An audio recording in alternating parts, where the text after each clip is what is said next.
స్థానిక సమస్యల పరిష్కారానికి ప్రశ్నోత్తరాల్లో అవకాశం రాకపోతే లఘు చర్చలు 0 అవర్ లాంటి వాటిని సద్వినియోగం చేసుకోవాలని శాసనసభాపతి అయ్యన్న పాత్రుడు ఎమ్మెల్యేలకు దిశానిర్దేశం చేశారు. రాను ఎమ్మెల్యేలకు సబ్జెక్టు నేర్చుకోవాలనే ఆసక్తి తగ్గిపోతుందని సీఎం చంద్రబాబు అసంతృప్తి వ్యక్తం చేశారు. సభలో ప్రతిపక్షం లేదనే అలసత్వం వద్దన్న ముఖ్యమంత్రి వాళ్లకు బాధ్యత లేకపోయినా మనకుంది కాబట్టి ప్రజలకు జవాబుదారీతనంగా పనిచేద్దామని హితబోధ చేశారు.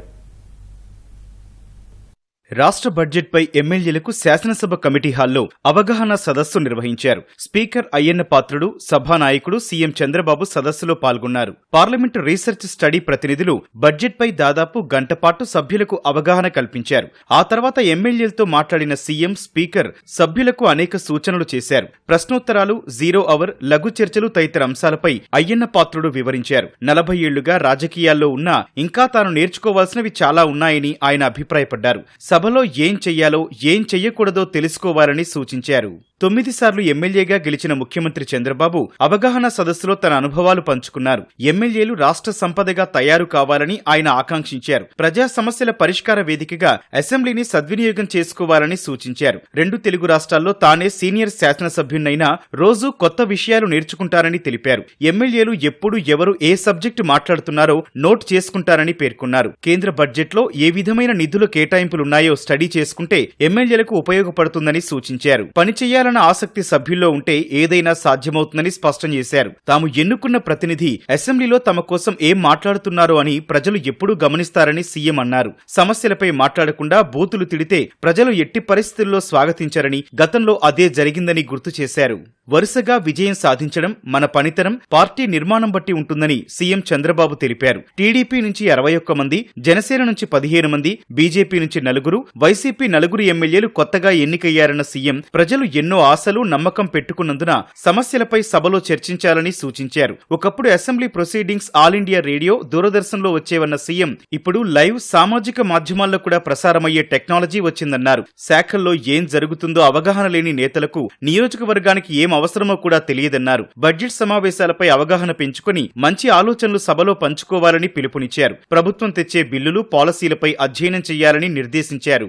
ఎమ్మెల్యేలుగా గెలిచిన వాళ్లం సభలో పబ్లిక్ పాలసీలు రూపొందిస్తామని, ఈ పాలసీలు ప్రజా జీవితంలో మార్పులు తెస్తాయని సీఎం వివరించారు. గతంలో కొందరు ఎమ్మెల్యేలను విదేశాలకు పంపి ఆయా ప్రాంతాల్లో సాధించే ఫాస్ట్ గ్రోత్ రేటు గురించి స్టడీ చేయించామని గుర్తు చేశారు. మనం తెచ్చే విధానాలే రాష్ట్రంలోని సమస్యలకు శాశ్వత పరిష్కారాలు చూపుతాయని సీఎం తెలిపారు. గతంలో ఒక సబ్జెక్టుపై ఎంత సమయమైనా చర్చించేవాళ్లమని గుర్తు చేశారు. విజన్ 2047పై అందరి అభిప్రాయాలు తెలియచేయాలని కోరారు. మంచి చర్చ, సమస్యల పరిష్కారానికి శాసనసభ, శాసన మండలి వేదికలుగా నిలవాలని చంద్రబాబు ఆకాంక్షించారు. సదస్సు నిర్వహించి స్పీకర్, సీఎం అందించిన సలహాలు తమకు ఎంతగానో ఉపయోగపడతాయని ఎమ్మెల్యేలు అన్నారు.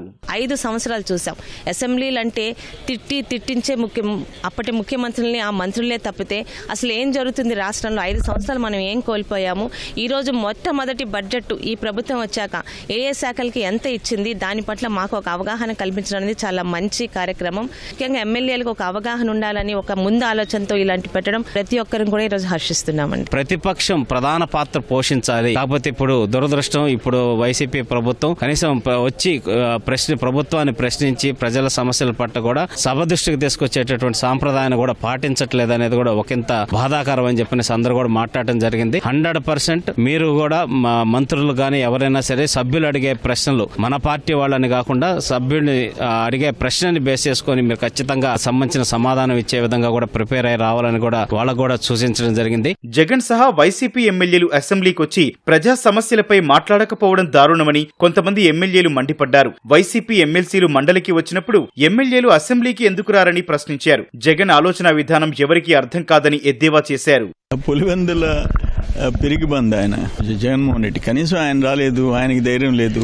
మిగతా 10 మందిని పంపించవచ్చు కదా, అది కూడా లేదు. ఇంట్లో అంటే ఆయన మీడియా ముందు రోజు మాట్లాడుతా అంటే సాక్షి ఎదురుగా పెట్టుకుని అదే సాక్ష్యంగా మాట్లాడుతా అంటే అవసరం లేదంట. శాసన చట్ట సభ అవసరం లేదంట.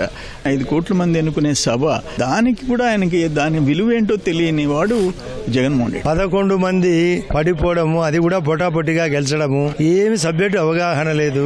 అసలు ఆ 11 స్థానాలు కోల్పోతాడు. కాబట్టి అతని యొక్క దరిద్రము రాందే మేలు, వస్తే ఏమి చెప్పలేడు. ఇది చూసి అసూయ పడుతున్నాడు. మా మంచితనాన్ని చూడలేక, ఓర్వలేక, వచ్చి చెప్పుకోలేక పారిపోయినాడు.